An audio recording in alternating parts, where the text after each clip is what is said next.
Hey guys, PG Tech here with another all-white RGB gaming PC build. This time, nzxt sent me a whole bunch of new products. So here we have the Kraken 240 RGB and the Kraken Elite 280 RGB. These Kraken coolers are my must-haves for all my PC builds. If you guys have followed me on TikTok for a while, I almost always have one of these in there. So I'm really excited to try out the new version of these. So we're gonna be going with the Kraken 240 and these components. Another new product for this build is the nzxt H5 Flow RGB edition. I have never built in this case before, so I'm super excited to check it out. Let's get into it. The nzxt H5 Flow RGB comes in all white and also comes pre-installed with two RGB 140mm fans and two non-RGB 120mm fans. The front panel is also completely vented, which allows for optimal airflow throughout the case. There's also a fan at the bottom of the case just to blow air into your GPU, which you can remove by unscrewing two screws at the back of the case and then popping the whole thing out. It's a little difficult to pop out with the cable cover and fan bracket installed, but I was able to make it work. You can then swap out the fan by unscrewing it. The motherboard I'm using today is the ROG Strix B760. This board is gorgeous and it's perfect for people who are balling on a budget or don't plan on overclocking their CPU. I happen to have a 13600K, but it's actually better to use a 13500 here since you can't overclock the CPU anyways. Here I'm carefully matching up the notches and dropping the CPU in before closing the cover. This is a DDR4 board, so I ended up going with the white Corsair Vengeance DDR4. I chose 32GB, but if you're budget constrained, 16GB will do just fine here. One of my favorite features about Asus boards is that there's a button on the right hand side to help you release the PCIe slot so you don't have to unclip it every time. For storage, I chose the Crucial P3 Plus, and another thing I really like about this board is that there's a clip for the SSD so you don't have to screw that in either. And of course, don't forget to remove the peel on the thermal pad. Now it's time to unbox the Kraken 240 RGB. The box comes with all the usual bits, but now it also comes with an RGB hub and a USB splitter. This is the bracket included for Intel CPU, so here I'm just adjusting it so that it'll fit properly. Now I'm flipping it over and taking the screws marked for Intel 1700 and screwing those in. 1700 basically just lets you know that's the shape for Intel 12th and 13th gen CPU, so if you have one of those, you'll use that. Now it's time to install the motherboard and everything we just put into the case. There should be standoffs pre-installed in the case, and you'll just want to match those up with the screw holes on the motherboard. The case comes with a ton of screws. For the motherboard, we'll want the 632 5mm screws. GG! The bag containing the screws ripped, so my screws fell everywhere. Definitely be careful when you open these. For ATX size boards, there are usually 9 screws holding the motherboard in place, so make sure you screw that in securely.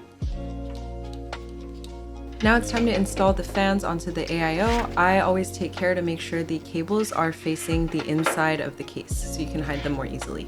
These long screws included in the package are to screw the fans onto the cooler. And before I throw everything into the case, I always make sure to plug in the cable just because it's a lot easier to plug in when the cable is outside. I will be top mounting this cooler, but then I also realized it's a lot easier to plug in the CPU cables before the cooler is installed, so I went ahead and did that really quickly. So for my setup, I have the AIO fans exhausting out the top of the case, and we'll be using the tiny screws with the washers to install it. Here's where I like to pull all of the cables into the back of the case just to make cable management a lot easier so you don't have any of those ugly cables hanging around. I'm also cleaning off the CPU with rubbing alcohol just because I touched it a lot. The nzxt Kraken coolers always come pre-applied with thermal paste, so all you have to do is take the plastic cover off and then install it. The package comes with 4 thumb screws.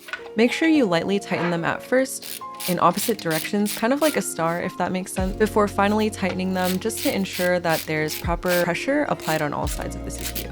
Alright, now it's time for cable management. Skip ahead if you don't want to watch this part. This is the fan header that's connected to the cooler. You can plug this into CPU opt or CPU fan. The HD audio header is usually in the bottom left-hand corner of the motherboard. The front panel USB-C cable is usually under the ATX power supply cable. And there is a right way to plug this in, so that's why I'm fiddling with it. This is another front panel USB connector. It's usually right under the USB-C connector. Next up, we have the front panel power connector. This is usually in the bottom right-hand side. Refer to your motherboard manual for the exact way to connect these. This next cable controls all the case fans, so this can plug into any of the fan control headers on your motherboard. Now it's time to connect all the AIO cables, so this is the RGB hub. We can connect the USB into the USB splitter that comes with the Kraken AIO. And then we can plug in the USB cable coming out of the pump into that splitter as well. And then finally, that splitter will plug into the USB header at the bottom of the motherboard. If your motherboard has 2 USB headers, you might not need to use the splitter. Fans on the AIO will have 4 cables. The RGB cables will plug into that RGB hub we just connected, and the fan cables will plug into the daisy chain cable coming out of the pump. And finally, the 2 RGB 140 fans in the case are controlled by this RGB header, so that can go into any 3-pin RGB header on your motherboard.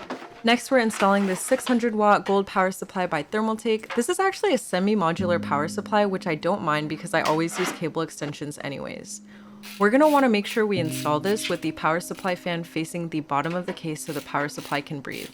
Now we're just connecting those cable extensions to the power supply cables. Make sure they click into place or you're going to have a panic attack when you try to turn your PC on. Some motherboards have multiple CPU power connectors, although you don't need to use both of them if you're not overclocking. We're using a 2-slot GPU, so I'm going to open up the back panel and remove these 2 brackets so we can slot it in. Save these screws because you're going to need them for the GPU later. I'm using the white Asus Dual 3060 Overclock Edition. This card is super cute and it shouldn't have any issue running most games at 1080 or even 1440p.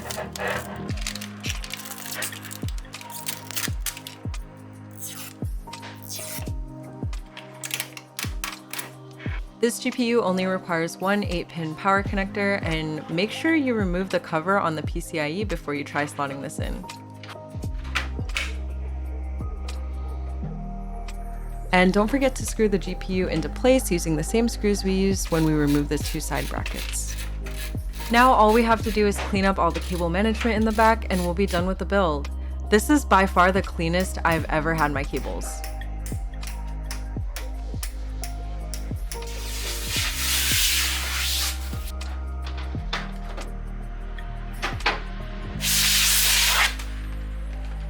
It's always so nerve-wracking turning on a PC for the first time, but thankfully nothing went wrong. This was also my first time using the new Kraken 240 RGB. It's really interesting that the display area is actually just that small square in the middle, but there are some really cool displays and web integrations that you can put. If you choose an image with a black background, you can kind of disguise the fact that the display area is so small. If you choose a 13500 CPU, this build comes out to about $1,300, so you are making some trade-offs in the name of aesthetics. I think this build came out great. I love that this case prioritizes airflow and it doesn't take up too much real estate on your desk. Hopefully this tutorial helped you put together your PC or give you some inspiration for your next build. Thank you so much for watching. I would love to know what you guys think about this build and whether you would prioritize aesthetics or performance. Make sure you hit that subscribe button for more aesthetic PC builds, and I'll see you in the next one.